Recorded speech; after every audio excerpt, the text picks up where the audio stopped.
Okay, welcome. Kihon Miller here from Warrior Concepts. You know that already. Here with another episode of Warriors Whiteboard Wednesday. Must be Wednesday, unless you're watching a recording, in which case it's whatever day you're on.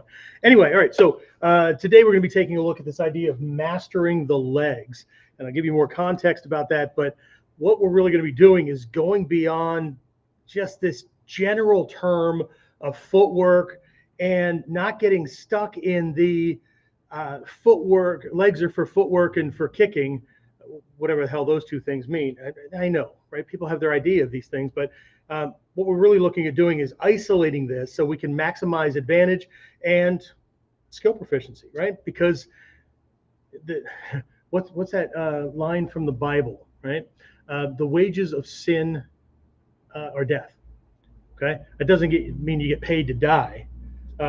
And if you understand the history of this, and some of you may understand the history of this, sin was an archer's term. And what it means is to miss your mark. Okay.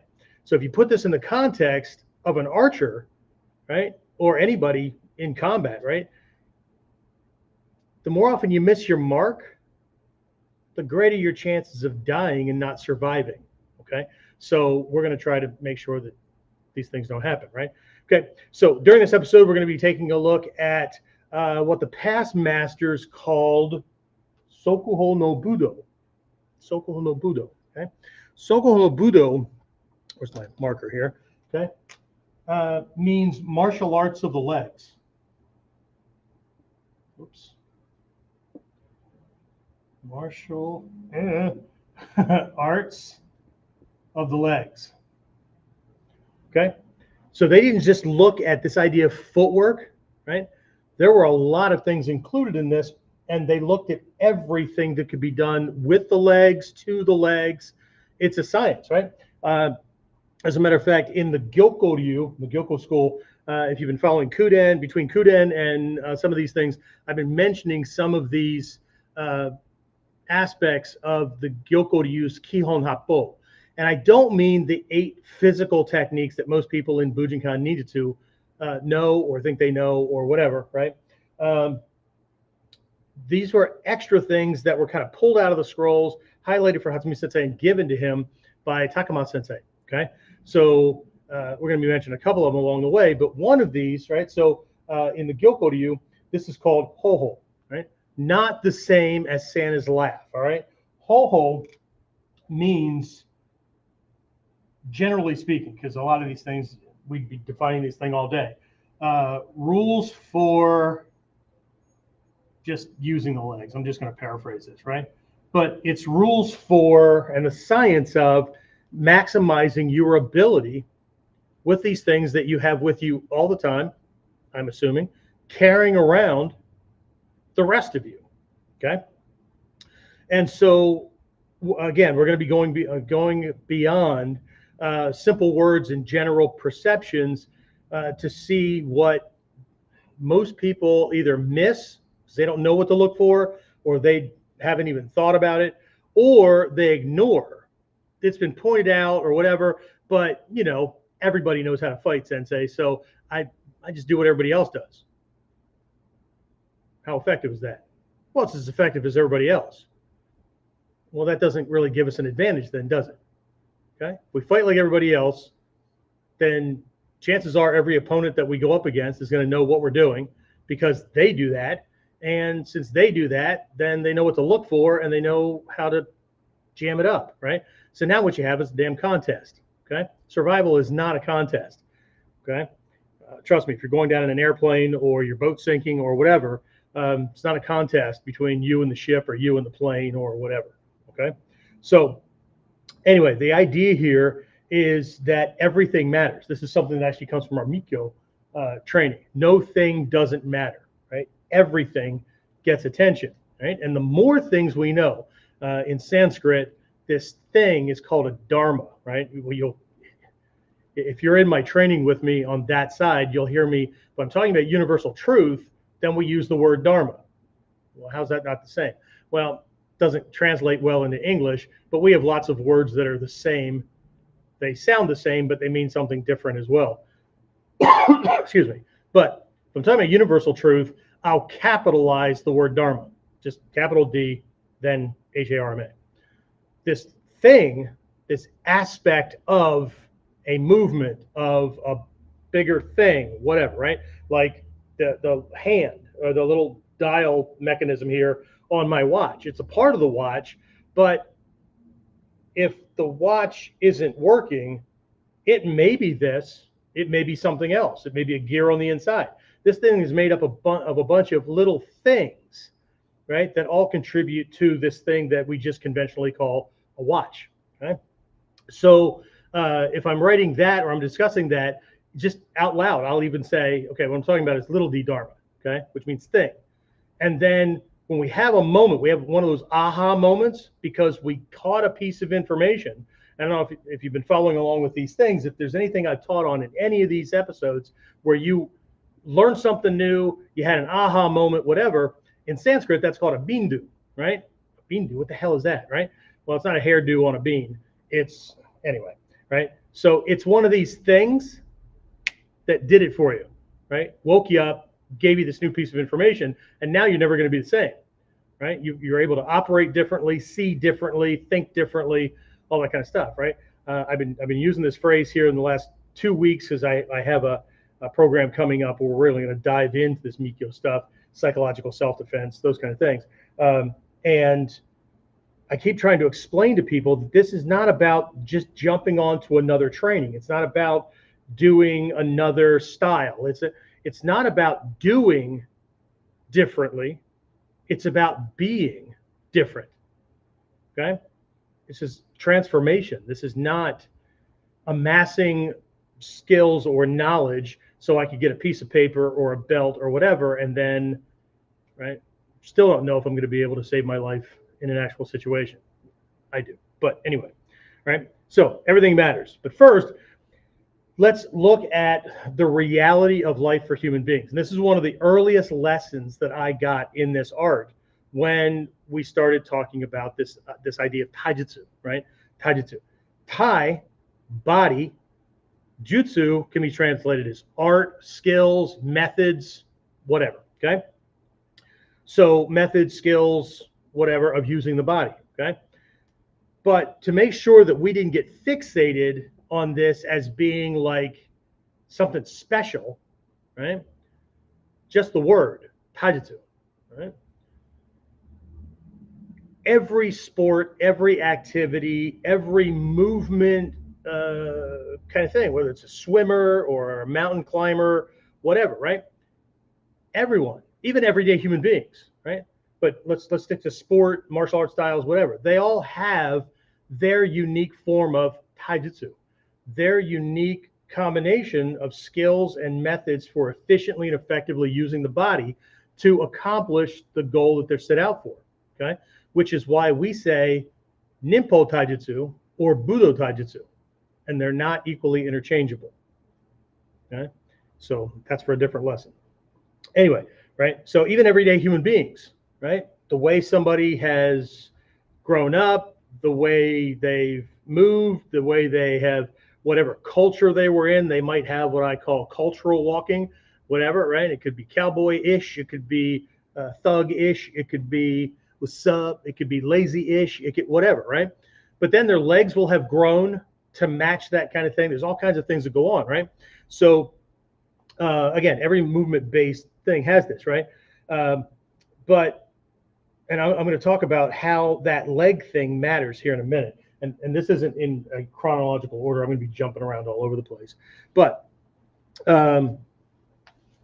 we have to remember, right, with all of this stuff that we're learning, right, it's historical, and it comes with historical and time-based limitations. And what that means is it was developed during a different time when there were certain conditions that we don't necessarily have now, right? So some people study classical martial arts, or they want to do it the traditional way, but what they normally mean is, I'm going to do it the way this style has always been done. Great, fantastic. Why? Well, for them, they want to do it Right. Okay, I got that part, right? But why is that right? And why, even after this stuff is changed, not this stuff, but martial arts and combat fighting has changed since this stuff is developed to morph into what we see as boxing, what we see as American Taekwondo, what we see as even judo, jujitsu, and stuff like that today. That's not the way it was, right? That's not the way it was developed. Okay, I'm going to talk about this reasoning that I have, and I just talked to some students about this a couple of classes ago about why we have an advantage by sticking almost exclusively to the traditional way this was created, the historical way this was created, way back, right? Not anyway. Right. So here's the thing: all classical martial arts, Chinese, Japanese, it doesn't matter, right? Includes everything having to do with the legs. It's not just footwork, right? It's not just the general term footwork, which I mean, all you have to do is watch videos, watch UFC, watch a boxing match, whatever, right? The footwork is pretty minimal. And it's not that they're not like shifting side, they're not moving in, they're not stepping or whatever. But in all honesty, once you learn this stuff, it doesn't come anywhere close to what I'm going to be giving you a big picture of during this session, right? And we're going to cut through this. So again, this is just a couple of key points to get you started. But when I say everything, I mean everything, right? So compared to what is included in the Gyokko, okay? Gyokko is old ways, okay?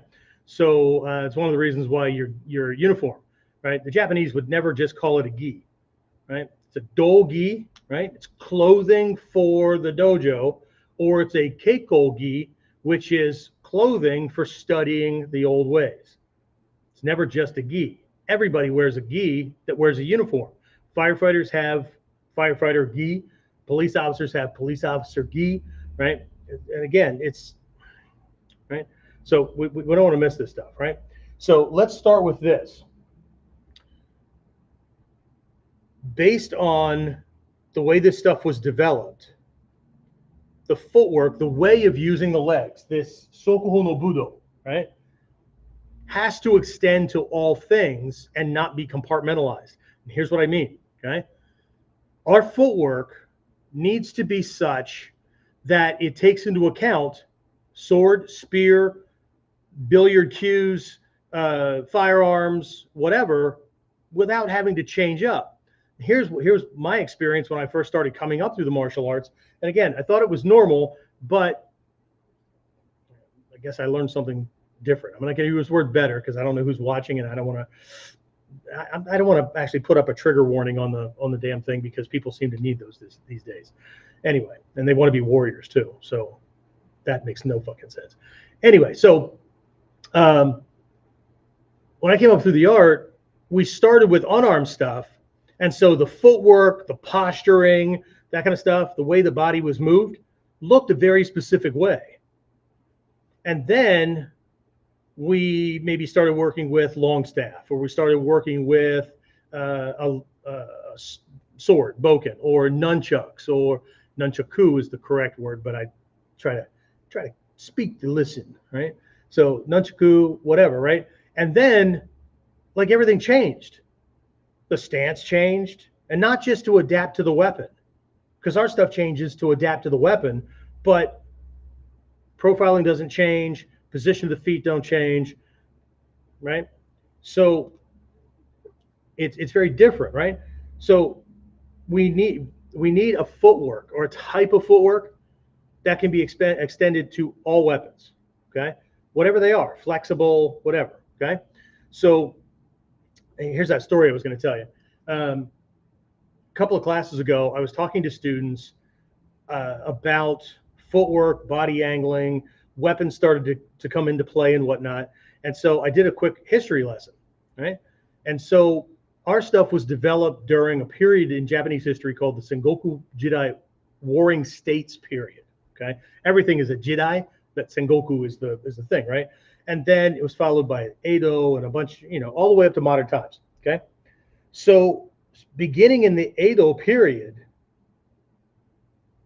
and again, every period has an early, a mid, and a late. But you got this beginning in the Edo period. What you started to see was the feet coming closer together, the body coming higher, and the body going more square, nose to nose, toe to toe with the opponent. Okay.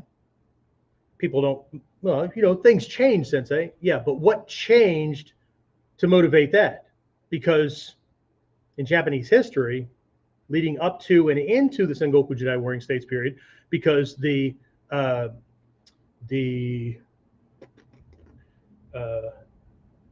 trying to think of the period, the Kamakura era, right? Armor was different, metallurgy was different, so the blades and the sharpness of them was different, right? So I was lucky enough to train with Hatsumi Sensei, doing some training from the Kamakura era, which the armor was like inverted grass baskets over your body. Well, katana go right through that. Yeah, no shit. Except they didn't have a katana at that point. They had something called a dachi, which is the thing that impresses people and it looks scary and whatnot, because it looks like a jumbo-sized katana, except it wasn't as sharp. It was used very, very differently. And the taijutsu and the kenjutsu with a dachi is more like bojutsu than it is what most people understand to be kenjutsu when we're talking about a katana, right? So yeah, katana go right through that, right? Which is why the armor changed. Okay, if the weapon systems change, the protection methods have to change. So again, keiko, right? To study the old ways, not just to study them and memorize stuff, to understand why they were developed and how that would apply to today. Okay, not I look around at what everybody else is doing, so I spend my time modifying my martial art to be able to do more of this. Okay, one of my teachers, Shoshi Malmstrom, had a few choice words to say during seminars or class trainings. I remember I was in one that was limited to just black belts, and this was still like the morning of the first day, and he stopped everybody, and like former Marine, he had that look. He stopped everybody. He said, "Look, if you don't believe that you can use this stuff as it was developed against a modern attacker in a modern self-defense situation, and you've got to mix it with boxing, jiu-jitsu, whatever it is that you think you need to do that I keep seeing around the room, if you need to do that, then there's the goddamn door, because you need to go do that thing. Because you're not adding in some of those things to make this better. You trust in that, and you're trying to get this to conform to that, but still do the style. It's not the same. Okay, it's not the same. So here's what I got to with my students.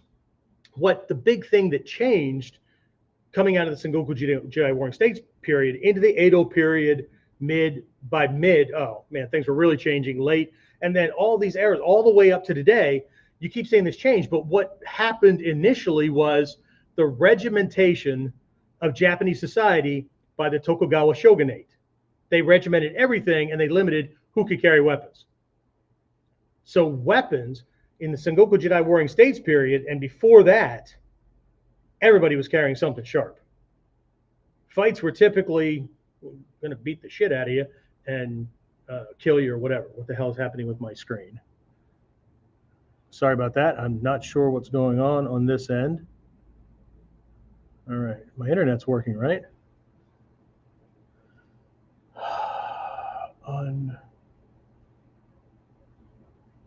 What the hell?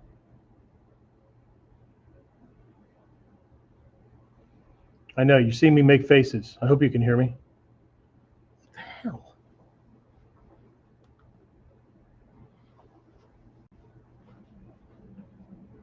All right, hopefully I'm back on. My computer just reset twice. So hopefully we can get through this and I don't have to do a redo. Anyway, all right, so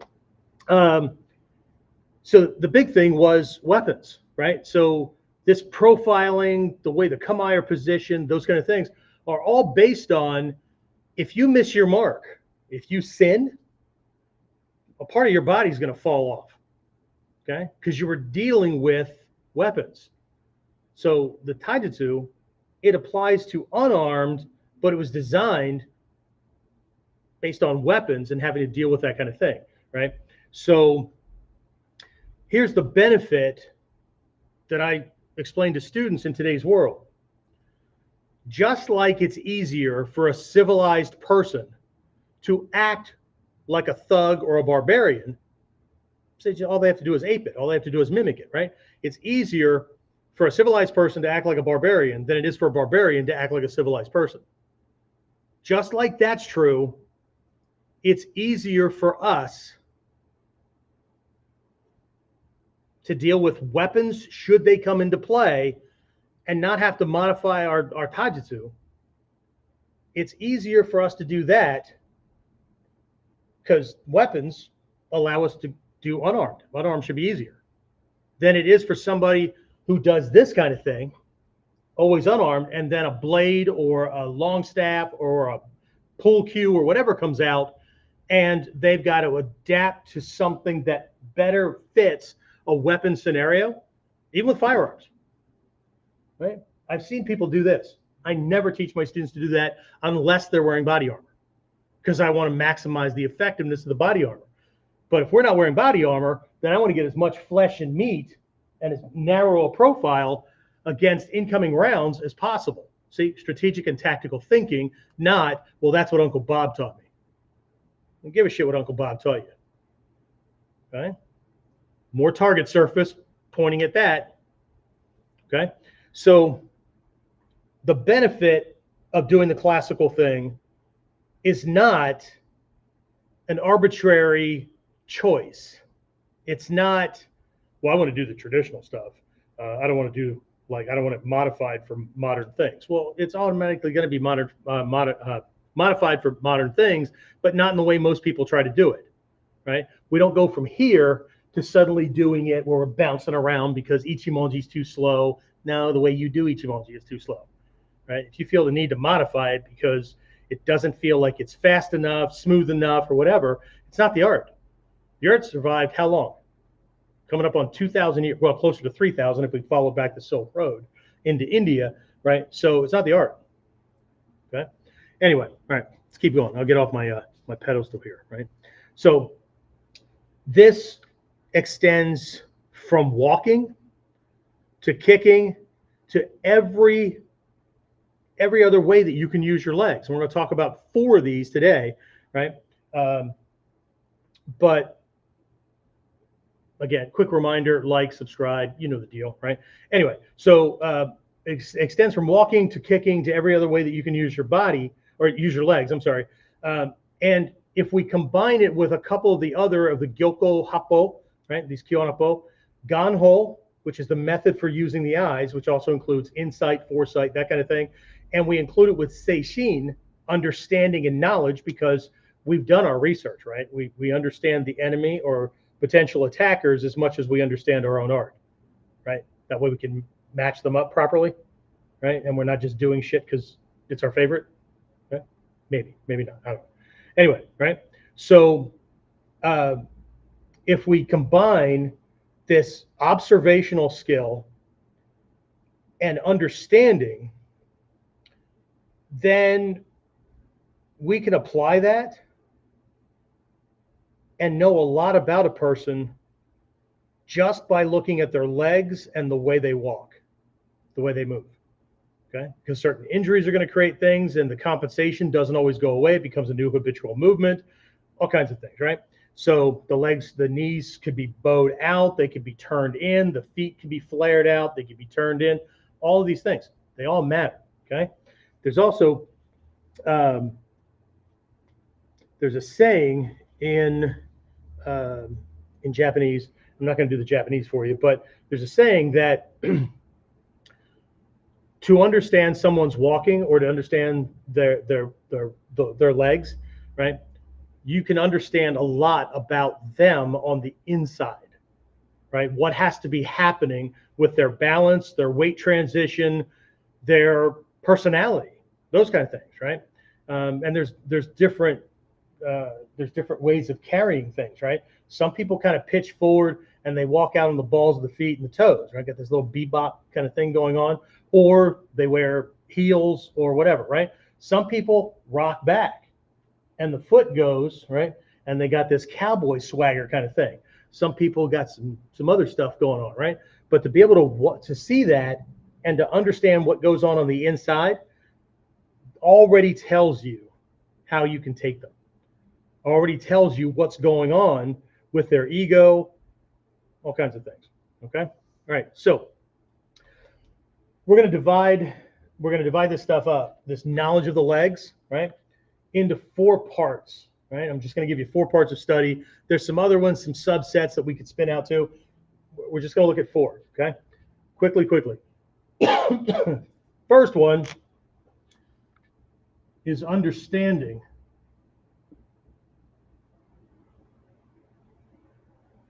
the legs. Okay. First place to start with that.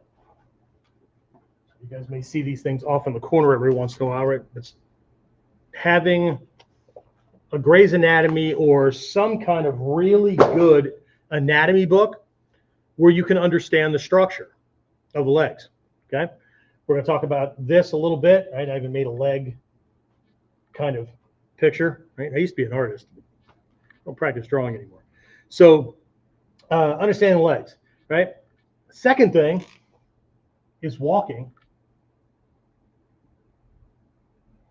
My first teacher in this art made a joke when he introduced walking, and actually had entire classes where we practiced walking, or a segment of a seminar where we practiced walking. And his joke was, "Oh, come on, sensei, everybody knows how to walk." Yeah, we've seen it. Okay. But I got a little secret down here about ninja walking that we'll talk about very, very specifically, right? So walking, I'll throw the obvious in there for everybody. Kicking, which is really about attacking with the legs. See, how we define something already limits the extent to which we're going to understand it. Okay. And if we set a limitation, we set a ceiling on our growth. So if we use the word kicking, that means something to most people, and it's generally the same. If we say attacking with the legs, that means something very different. And then there's a little subset down here. I'll write that one in last because it's going to look odd. But so here's the thing, right? Again, it's not just footwork, right? And I want somebody to define things when they tell me, what do you mean by footwork?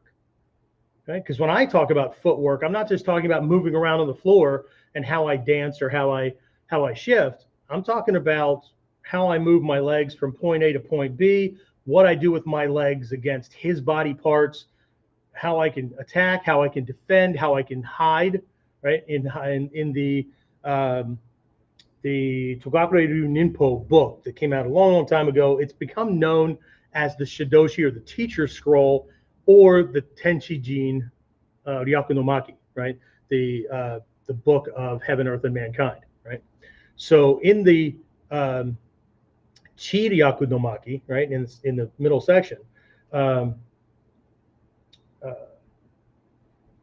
Sensei has all kinds of different ways to deliver kicks and things like that, and that's fine. But there's a bunch of extra stuff. This thing I'm going to put in here, number 4, is not in the Tenchi-jin Ryaku no Maki. Okay, this is one of those hidden secret kind of things. But in the section on using the legs, he says the legs are used for defending, escaping, and disappearing. And then there's a brief explanation, because in the way the Togakureru is taught, there's what you need is given to you, and a couple of examples, And then you're supposed to go and figure out the other 90%. Doesn't work really well with Western students because from the earliest age, we're used to being spoon-fed. And then we learn to ask the question, is this on the test? What do we mean by that? Do I even have to spend the time and mental energy to learn this? Because if I'm not going to be tested on it, well, then I can choose to do it or not. Okay? What's the only test that matters? It's not your white belt. It's not your black belt. It's the one where jackwagon shows up to beat, break, or kill you. So I don't know. Do you need it? Unless you have foresight as far as ESP goes, none of us know. All right. Okay. So let's start with understanding the legs. Okay. When people say footwork, it's just too general. They mean moving the leg to put the foot in a new position, right? But Soko no Budo, martial arts of the legs, breaks this down, okay, into many, many parts. So there's the toes, there's the ball of the foot, there's the heel, there's the ankle, there's the tibia, right, the shin, okay, there's the knee joint, right, there's the upper leg, and there's the hip, okay. 1, 2, 3, 4, 5, 6, 7, 8, which means that there are 16 parts between both legs. And the more we know about these and how, like the relationship between the heel through the arch and the musculature on the other side of it, through the ball of the foot to the toes, how to make sure the weight is evenly distributed across the pads of the toes, that kind of stuff, the way the knee adjusts for this kind of thing, the alignment, we'll talk about that in a minute, right? All of these things determines how much control we have of our legs, determines what our footwork will be like, determines what our walking will be like, determines what our kicking or ability to attack. Now, some of this is seishin, right? Knowledge, right? But how we're going to be able to kick or engage him with our legs, how we're going to be able to control balance, leap, go move into a roll, come out of a roll, all kinds of things, right? So there's 8. Just the ones I'm outlining now today, there are 8. We're not talking about Kyusho. I'm just talking about movement parts because there are Kyusho. Weak points all the way up and down the leg. Okay, there's a really cool one. If this were the outside of the leg, it's a really cool one right there. You toe stab that, burns like hell, their knee and hip buckle, and they drop to the ground. It's a really cool thing. And if they don't drop, they at least, the muscles fire to lock him in place. You can get 2 or 3 shots in before he's not going to recover because it affects the not just the nerve channel that way, but the fascia itself. Okay, really cool shit. But by extension, the way we land on the foot, right? Are we landing more flat down? Are we landing on the heel here? Are we landing on the heel here, right? The way we transition across the foot, right? Generally speaking, we should have a rocking chair rung kind of movement and feel to that because that engages the calf, it engages the knee properly, that kind of stuff. But the way, right, if we're coming down hard, and there's a part in your brain called Broca's region that filters out shit that happens to you every day. It's just uber common. And that includes the shit that we do, right? Our habit patterns just filters it right out. So we don't even know we're doing it, okay? We could be sending vibrations up and down the bones and the musculature, but we're never going to know it because Broca's region filters it out, okay? So, but the way we move the leg by extension moves up into the lumbar, all the way up into the back, all the way to the controller at the top of the head, right? The brain, okay? All those vibrations, all that shock that's going on, right? Most people don't notice it until they start developing a certain type of arthritis where the cartilage and the buffering system that's not muscle or bone starts to go away, and now they're bone on bone or whatever, okay? So if you learn this before you get to that stage in life, when it happens, because you're doing things correctly, you won't know Like I didn't know that I had arthritis until after a severe accident that caused nerve damage and caused muscles in my legs to start to atrophy. Okay. I've since built them back, but what ended up happening was those muscles were keeping the bones, right, the femur and the tibia off of each other. And as the muscles started to deteriorate, I ended up with this, and I thought that was accident induced. I went to the specialist, and he took all kinds of x-rays from all kinds of different directions and an MRI and said, man, you've had this for a long time. That's not possible. I haven't felt it for, no, you haven't felt it because of the way you keep your body, the way you do things, the way you move your legs. Okay. Now that things are atrophying, you're bone on bone. So what I had to do was learn the exercises that work on very specific muscle groups, typically this band right around here, that are stabilizer muscles, that and the quads, hamstrings, that kind of thing. So as they're working, it keeps the bones from just sitting on each other and grinding across, right? So when Hatsumi Sensei said, if you do this stuff properly, right, you age slower. This is one aspect of how that happens. Okay. So anyway, by extension, everything moves in that direction. So, okay, the more we can understand the legs, the more we can understand how they move, right? This also includes, well, we'll talk about two things right here, right? So first, you can, if you're brand new to this is a lot, okay? So where I was started as a white belt was in understanding the 3 points of alignment in the legs, okay? What that means is what keeps us standing as human beings is an alignment between the ankle, the knee, and the hips, okay? The degree to which these are in alignment or out of alignment determines the capabilities you're going to have with your legs. It's going to determine how you walk. It's going to determine what kind of kicks will work for you or not, which is why we do strength training and we do lots of stretching. As a matter of fact, the stretching and the physical strength stuff in our system, if you're doing classical or traditional, should focus more on the legs than on the back. The problem in today's world is the way Westerners tend to move. We need to stretch the back too. Okay? But where most people work on stretching the back, the scrolls say legs. Okay? So there's that, right? But here's the thing. This keeps me standing as a human being. Reverse engineer that. If I disrupt one or more of these things on him, he falls down. Right? I don't need to kick him harder, hit him harder, whatever. I need to hit him or kick him or maneuver him or manipulate him in a way where that's the focus. This is the crux. This is the kaname, right? This alignment. Kaname is like the bolt and a hinge on a door kind of thing, right? The hinge is not a hinge without that bolt, or if the bolt's cracked, rusted, corroded, whatever, it's not strong. It doesn't do what it's supposed to do. All techniques have a kaname. All techniques have a crux, okay? You're standing, this kind of thing, right? So we learn it from both sides. This is what keeps us standing as human beings. He's a human being, okay? So I reverse engineer it. Instead of learning the techniques, because I'm just trying to get the moves right, which is right in the beginning, right?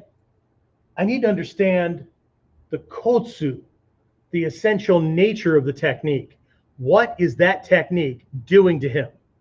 It's making him fall down. How the fuck is it making him fall down? It's screwing up the alignment of something, right? If we don't understand this, we have to apply more force. But now we're fighting like everybody else. If he can feel it, he can defend against it. Okay? So this shit's pretty freaking magical, right? Okay, so the other side to understanding the legs, right, is we need to explore what kind of movements hurt, what kind of movements cause damage, right? Or the leg isn't built for strength in that direction, right? what kind of things injure the legs. Okay, and I don't mean a long staff to the side of the leg or whatever. I'm talking about movements. Okay, because all of us know somebody that was either in a high school sport, they watched dancing, or they did dancing, hiking, whatever, right? And they rolled an ankle, or over time they needed knee or hip replacement surgery or whatever, right? And it wasn't an age thing, it wasn't an arthritis thing, it was, right, they did things in a certain way that caused their legs to grow out of alignment. So instead of you having the hip over the knee over the ankle, you could have the hip over the knee over the ankle, or in the opposite direction. This is not proper support for the 2/3 of your body weight that these things are supposed to carry. Okay? So, the exploration here starts by looking to sports, to sport martial arts, dancing, whatever, right? Gymnastics, okay? And see what kind of injuries are caused and what caused that injury, what weakened that, right? Calcium deficiency, right? Weakening the bones, collagen, things like that for the cartilage and whatever, right? So again, the other side to this understanding the legs is, right, how are they strong so we can disrupt it on him, maintain it on us, okay?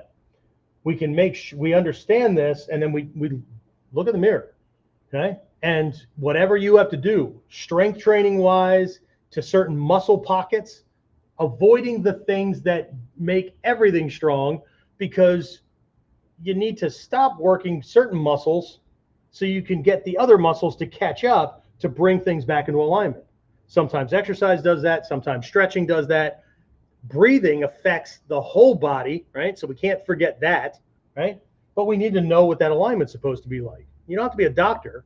Look in the damn mirror and know whether you've got your femur going out like that and then your lower leg coming in this way, whether your foot rolls in on the arch, which it should never do, right? Well, that'll make the knee bow in as well, right? All kinds of crap, right? If your little toes sticking up off the ground, right, that tells a lot about how your weight is across the bottom of your foot, because your body doesn't need the little toe anymore, so it just kind of hangs out there, right? When it's in the right place, the foot needs that toe to be touching the ground for stability off that edge.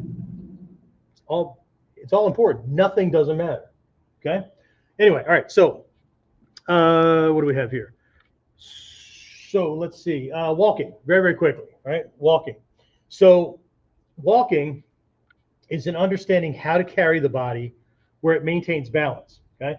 So, walking, one, it's an important exercise, but we need to understand, we can hear this all day long. You guys probably heard this at least once out of every 3 or 4 of these episodes, or if you come to my classes, you hear it a lot, right?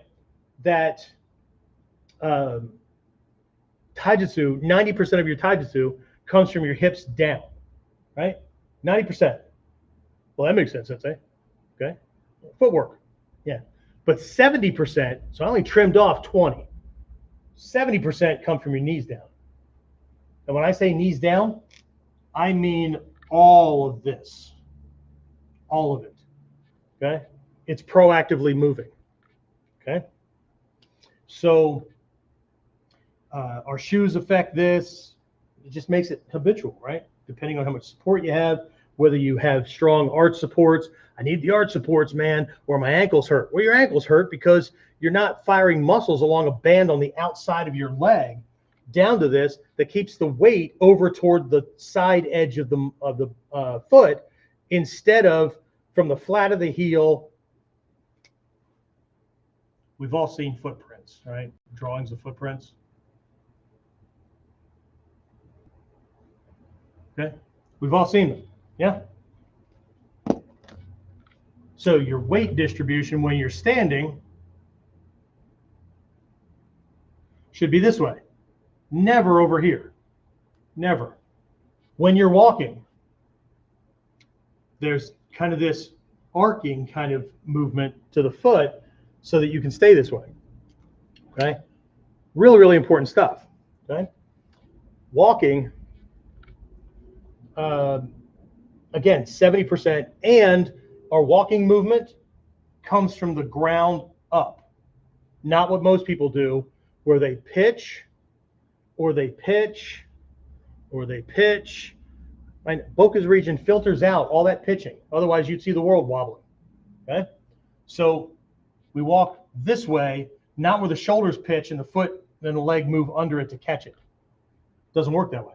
Well, it does work that way, but you land harder. The vibrations go up your leg, through your hip, into your spine, all the way up to your neck, and rattle your brain around. Okay? All cool stuff, right? Okay, so when I'm moving with this, I want to move from the flat of the heel toward the ball of the foot, toes, and then the heel lifts. So I've got this rocking chair run kind of thing. Not like military. We're not on the corner of the heel. We're on the flat of the heel, okay? Which is important that when we're talking about body parts, we're very specific about which ones. Sensei, you're too anal. No. One, I'm not anal. And two, specific, right? On the mandala, the point where the student enters in this water realm, this is the realm of precision, scientific precision. If my watch wasn't built with precision, as soon as you wind it up and turn it on, it's going to tear itself apart or it's going to jam up and lock up. Our bodies do the same thing. Okay? So I want to carry myself a certain way where the foot, when I move from down here, the calf does a lot of work. In the beginning, when you're practicing this stuff, it's going to hurt like hell. Your ankles are going to hurt because there's small support muscles there. But your ankles, or not your ankles, your calves are known as the second heart. Because when they're active, it helps the blood get back to the heart. Otherwise, the blood has to fight gravity. So if we move our feet incorrectly, our heart is working harder to get the blood back to it. Because gravity works. We know that. Because if I sweep somebody, nary ass falls to the floor. Okay? But it's affecting our body fluids. It's affecting pressure between the vertebrae on the spine, all kinds of stuff, right? So anyway, so here's the thing I want to cover with walking. I'm going to keep this one really, really short. Ninja walking. Let's change color here. Ninja walking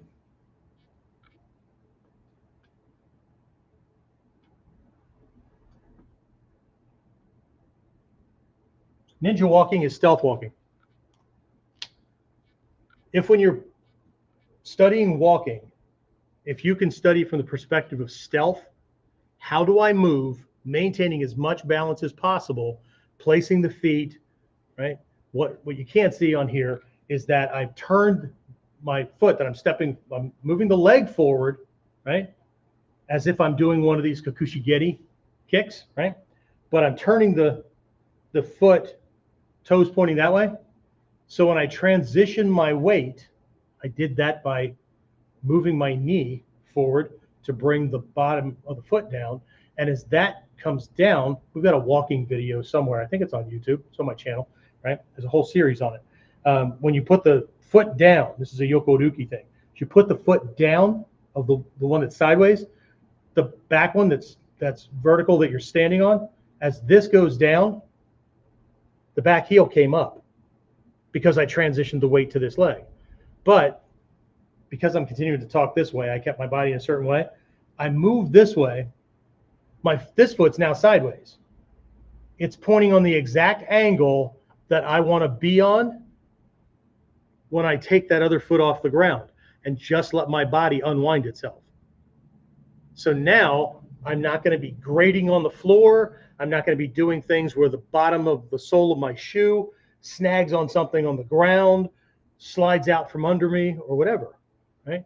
The legs carry the torso. It was a huge lesson that I got. All of this is carried by these. These are not controlled by this. It's completely different from modern fighting.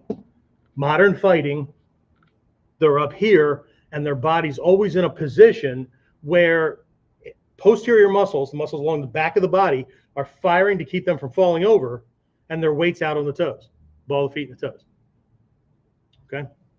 Which makes other angles and other movements more difficult. Okay? All right, so that's what I'm gonna give you for walking. Okay? Kicking, just different types, but the big thing I'm gonna give you with kicking is that the kicking muscles were very counter to most modern martial arts.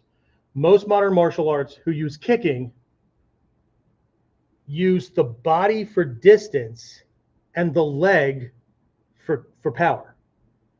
In Ninpo Taijutsu, we use the legs for distance and the body for power. Okay? So what I mean by that is in most kicking arts, the quads, right, the thigh muscles, these things, right, and a little bit in the hamstrings and whatnot, depending on the kicking maneuver, okay, is the center. And I know everybody says keep the core tight, okay? You should move from your core. Your hara should always be solid, right? But what ends up happening is because they're doing the leg thing this way, right, and they're concentrating on, let's say it's a snap kick, right? They're going to bring the knee up with this unit here, and then they're going to snap things out, right, by pulling with the hamstring. But what ends up happening is they put a lot of wear and tear. I know a bunch of kickers who quit martial arts because their knees were damaged or had to do knee replacement surgeries to keep doing martial arts, okay? Because they're just wearing the shit out of something that's not designed to be flicked, okay? It's not designed to be flicked. In Ninpo Taijutsu, your kicking muscles are right here. I'm going to back up because you're going to need to see this, and I'll use two opposing colors. Try not to stare at things that aren't really there. Okay? So I'm not talking about the abs. When people talk about the abs, there's 4 sets. What the hell are we talking about, right? I'm not even talking about lower here because this is lower mid. Your kicking muscles are in front of your pelvic bone. When those are fired, okay, one of the first things I learned was when you're kicking or you're moving, your head should either stay in the same place or it should drop. So when I kick, when this leg is brought up, the other leg is sinking. But it's sinking because my lumbar is going flat and I'm moving from your make her happy muscles. Okay? Maybe that'll get through to some of you. Okay? I know somebody's going to put that in the comments. He said make her happy muscles. Well, make her like you. How about that? So this is just for the kicking thing, all right? And that could be a class all on its own. This was not about mastering kicking, but mastering your legs. So attacking with the legs, okay? So how do I do that without compromising my balance, all that kind of stuff, right?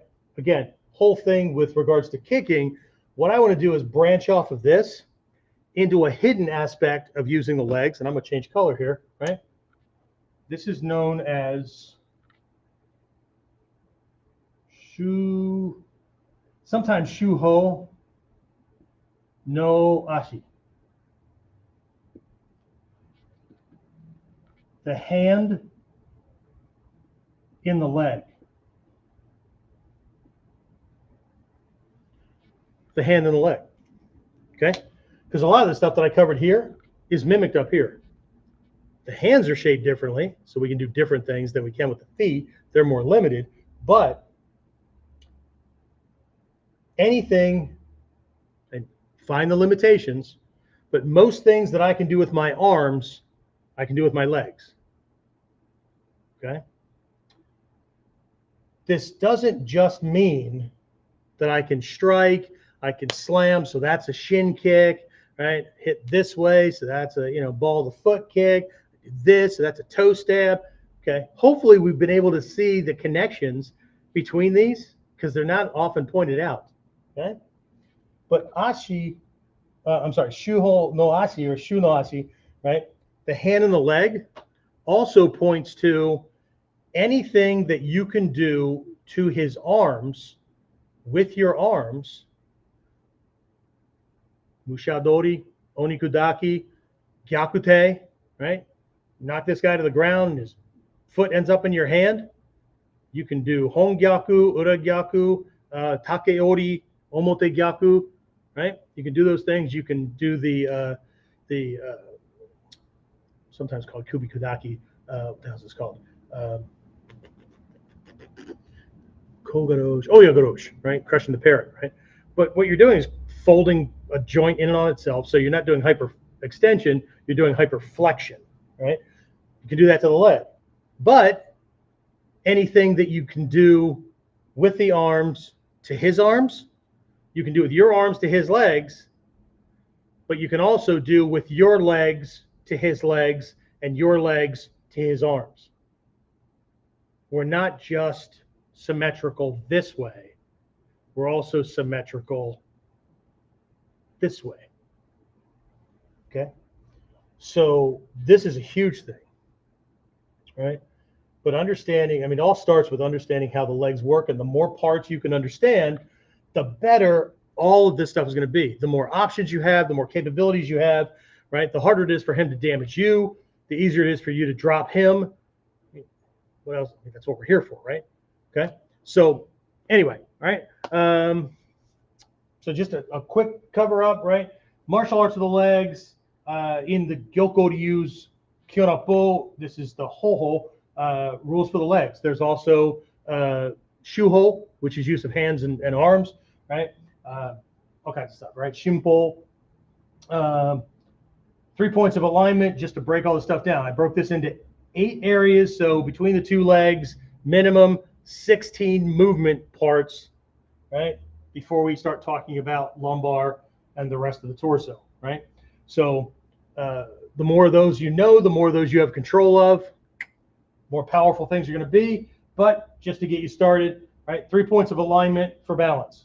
What keeps us standing as a human being, alignment between the ankle, the knee, and the hip, right? You keep yours in alignment, but the easiest way to drop this guy is to do something that misaligns one or more of these with the other ones, and he'll fall down.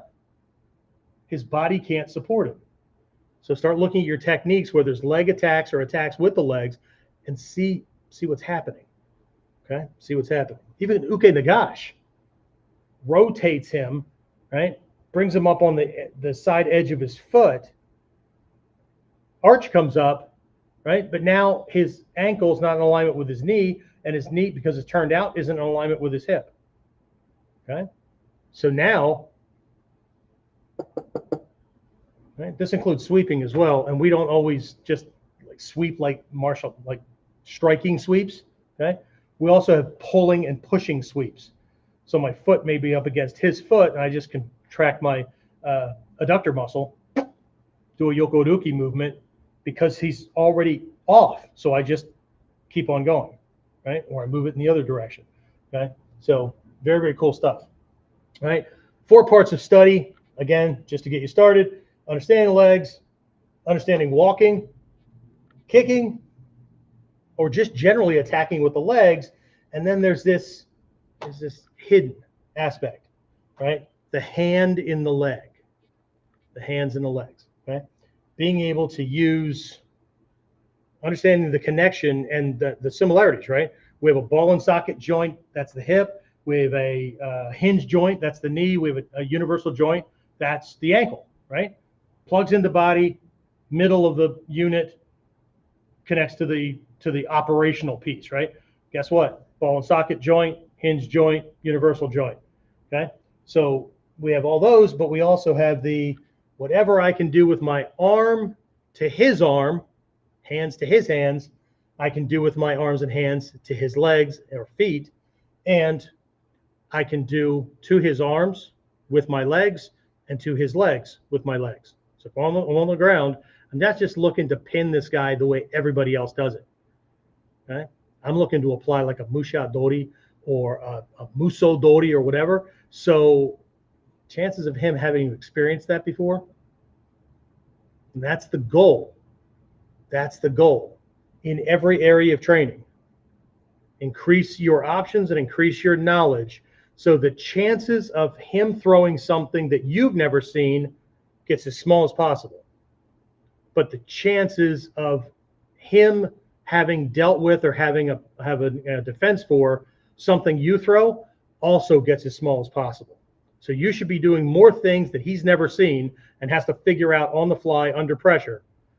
But there's very little he's going to be able to throw at you. But you know what? That's too much damn hard work for most people. Okay? They just want their damn belt. They just want patted on the back and somebody to tell them that they're all that in a bag of microwave popcorn. Okay? Either way, all right? But you're not one of those folks, okay? If you've always wanted to start with Ninjutsu, you're not doing it yet, or you want to get back into things or whatever, with a structured program, check out my Foundations of Ninja Self-Defense program. It's our Mod 1 between white belt and black belt. There'll be a link in the description after I get all this stuff processed. Or if you're farther down the path, you can check out our Ninpo Masterclass.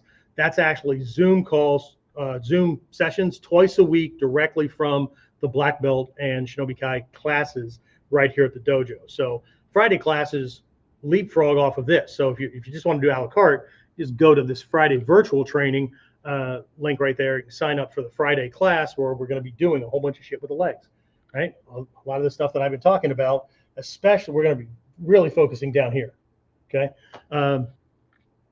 So it's like $4.99. It just covers my cost for the services that everybody else sees is free, right? So you can do that, or you can jump on that Ninpo Masterclass. You get 2 of these classes a week, plus a whole bunch of extra training stuff we've included in that.